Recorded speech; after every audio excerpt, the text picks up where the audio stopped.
G'day cocktail lovers. You know, when you build up a bit of a collection, when people see it, well, they have a few questions, and no, I'm not an alcoholic. Alcoholics don't have collections of booze. Alcoholics have empty bottles. Do I have a drinking problem? Kind of depends who you ask. Like some of those nosy doctors and their knowledge of health impacts. Whatever. Another question that gets asked, and I do get this quite often when someone discovers I've got a booze collection, they want to know, what's your rarest bottle? And I think in many cases that isn't literally what they mean. They want to know what's your most expensive or valuable bottle. What's the most that you've spent on something? And those two aren't always hand in hand. Yes, rare bottles will be incredibly expensive, but sometimes rare bottles are simply one-offs by small distilleries. They're there and they're gone, so technically they can be rarer than some of the scotches in particular that go for tens of thousands of dollars. I think this might be my rarest bottle because I feel confident you just cannot get this anywhere because it was a mistake. It's made by Bittermans, who are famous for making bitters. I love the story behind this. Apparently they were just planning on making a liqueur and they had all the ingredients measured out, and there was some cinnamon in it, but when someone was putting everything in the distilling process, they misread the instructions and they put 10 times the amount of cinnamon in that they were meant to. No one realized they did the distilling, it came out the other end, and they're like, what the hell? Initially, bad news, but then they sat with it a while and went, you know, I think this has something to it. It's got a little bit of bitter orange, a lot of cinnamon, and so they bottled it and called it their Winter Amaro, Hiver Amer. And it's actually really quite nice. A little of it goes a long way. I think I'm gonna make a cocktail with it. And you know what? I just thought, this is probably my most expensive bottle. And it isn't that expensive, at least not from a collector point of view. This is from a local independent distillery, Bakery Hill. This probably costs about 3 bottles of Jack Daniels. Now, a collector's gonna go, well, that's not that much really at all. A non-collector's going, you spent how much on that? What are you, insane? What's going on? This is about the most I'm willing to spend on a bottle. I really like these guys, support them a lot. This is also an exceptionally good whiskey. They call it their Double Wood.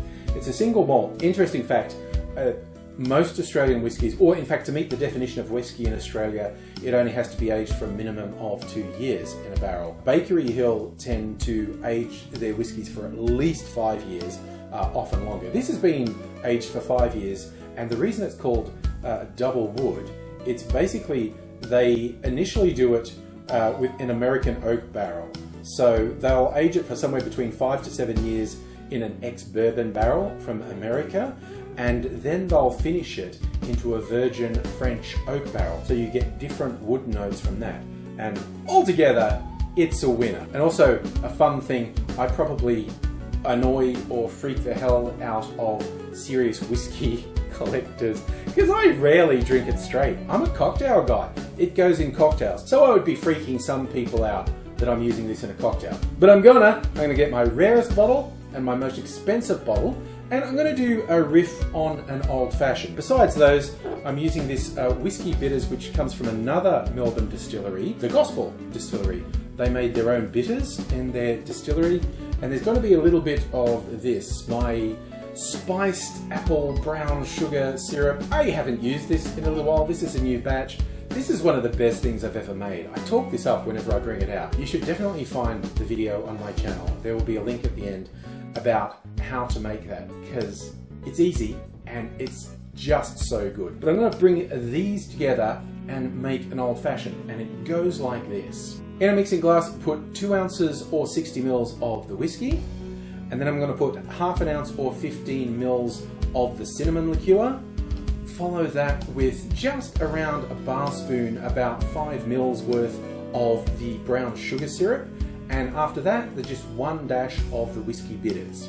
Add ice to the glass, stir that for 20 to 25 seconds to chill and dilute the drink, and then straining it into a glass, this time over one of my sexy clear ice balls. For garnishes, I'm going to do my favourites, a twist of orange peel, and add a maraschino cherry on a skewer. So this is my cinnamon old fashioned, just a nice little riff on a traditional old fashioned, and I guessed these would go really well together. They really do. This is fantastic. Just so much flavor in here. And I just love with the old fashioned, you can come up with all different variations without deviating too much from the standard structure.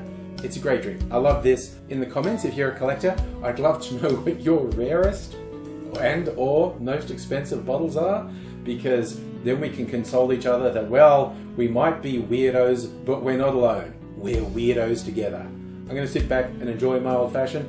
I hope you're enjoying yourself wherever you are, and I do hope to see you again soon. Until then, cheers.